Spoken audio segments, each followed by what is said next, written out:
You would expect on a reasonable prior that intelligence would be protective against the kind of arguments that damage relationships and corrode thinking, that the capacity for clear analysis, for following evidence, for recognizing inconsistency, and updating positions in response to new information, all of the things that intelligence is supposed to provide, would make the intelligent person less likely to be trapped in a cycle of escalating conflict, less likely to entrench in positions that evidence doesn't support, less likely to mistake the confidence of their own reasoning for its accuracy.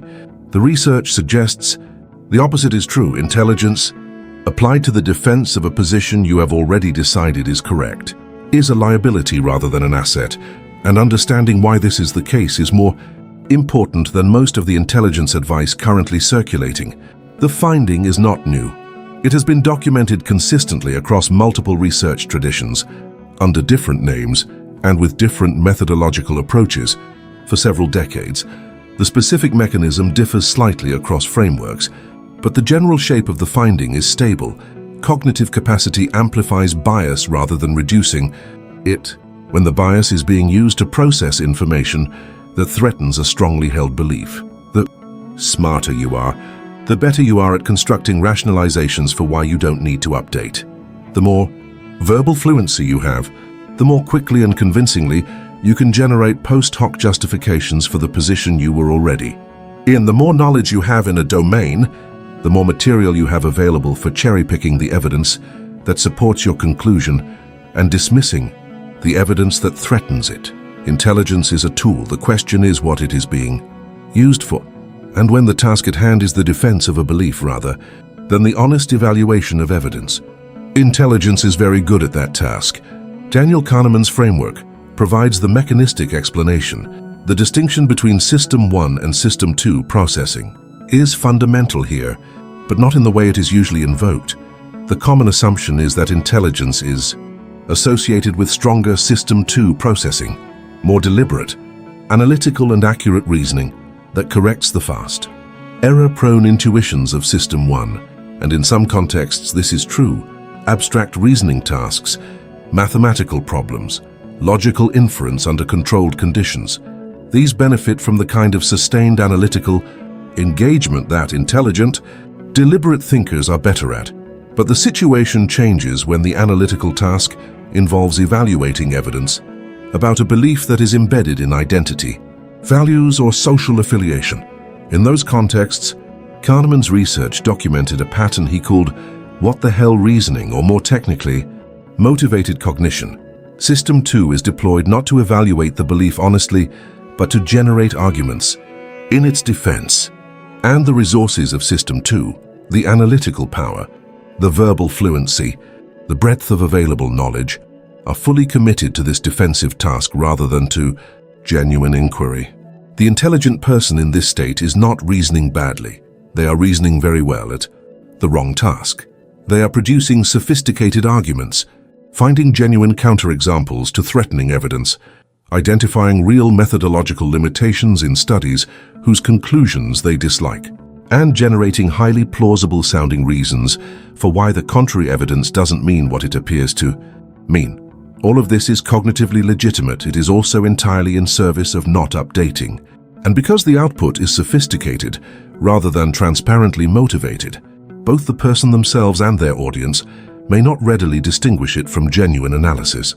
The tell is not the quality of the reasoning, it is the direction. Does the analysis consistently find problems with evidence against the position and consistently find merit in evidence for it? Because genuine analysis would find problems on both sides in proportion to where problems actually exist. Jonathan Haidt's social intuitionist model adds the dimension that explains why the pattern is so persistent and so universal. Haidt's framework describes moral and social reasoning as primarily social rather than individual. We form positions primarily in response to the social communities we inhabit and the people we trust, and our reasoning, when it occurs, is primarily in service of articulating and defending those socially derived positions. The person in a conflict is not simply defending a proposition. They are defending their membership in a community of interpretation, the community whose values, standards of evidence, and ways of making meaning have produced the position they hold. Updating the position is not just an epistemic event. It is a social event with social consequences. It means moving, however partially, toward the community on the other side, which can feel like betrayal of the community you are in. For social animals, of which human beings fundamentally are, this cost is real, and it is weighted against the epistemic gains of position revision in ways that often favor position maintenance regardless of the quality of the evidence. Haidt's most uncomfortable finding for intelligent people specifically is what he documented as the intelligence amplification of motivated reasoning in political and social domains. In multiple studies, measured intelligence was positively correlated with the ability to generate arguments supporting ideologically consistent positions, not with the ability to evaluate evidence even-handedly across ideological lines. The people best at defending their side were also, systematically, the people who could see the least merit in the other side. Intelligence was amplifying the existing ideological pattern rather than providing a corrective to it. This is not because intelligent people are more dishonest or more biased.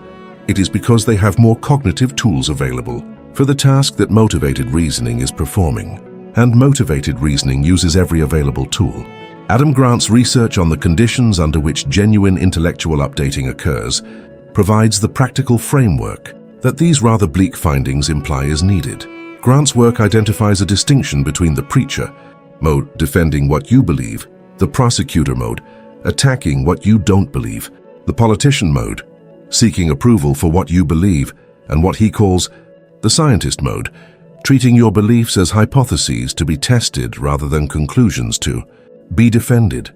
The scientist mode is characterized by a specific set of cognitive and behavioral dispositions, genuine curiosity about why you might be wrong, as opposed to performed openness while actually remaining committed to your position. Specific attention to disconfirming evidence, as opposed to the standard pattern of attending primarily to confirming evidence, and the willingness to revise, genuinely revise, not just note the revision and immediately find reasons it doesn't apply when the evidence warrants it.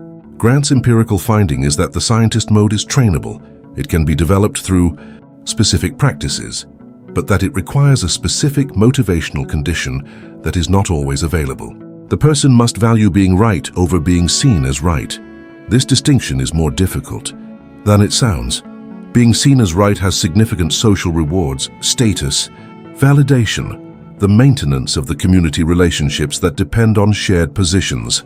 Being right requires acknowledging errors, updating positions, and sometimes taking the socially costly step of moving away from the community of interpretation, whose shared framework you have been defending. For most people, in most social contexts, the social rewards of being seen as right are more immediately powerful than the epistemic rewards of being actually right.